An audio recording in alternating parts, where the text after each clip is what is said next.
بسم اللہ الرحمن الرحیم۔ سیکھنے کے بے شمار ذرائع ہیں، مگر پھر بھی کہا جاتا ہے کہ زمانہ بڑا استاد ہے۔ جس کو جتنا قریب سے جانو گے اس سے اتنا ہی دور ہوتے چلے جاؤ گے۔ چار چیزوں کو چار چیزوں سے دھویا کرو، زبان کو ذکر سے، آنکھوں کو آنسوں سے، گناہوں کو استغفار سے، اور دل کو خدا کے خوف سے۔ آج کا سبق: دھوکہ کھانے والوں کو سکون مل جاتا ہے، لیکن دھوکہ دینے والوں کو کبھی سکون نہیں ملتا۔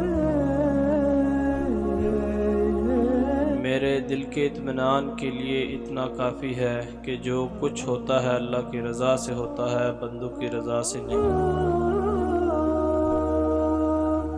تم دوسروں کے راستے کی رکاوٹیں دور کرتے جاؤ، تمہاری اپنی منزل کا راستہ آسان ہوتا چلا جائے گا۔ گزری باتوں کو یاد کرنے سے صرف وقت ہی برباد ہوتا ہے۔ آج کا سبق: زندگی جب کچھ دیتی ہے تو احسان نہیں کرتی، اور جب لیتی ہے تو لحاظ نہیں کرتی۔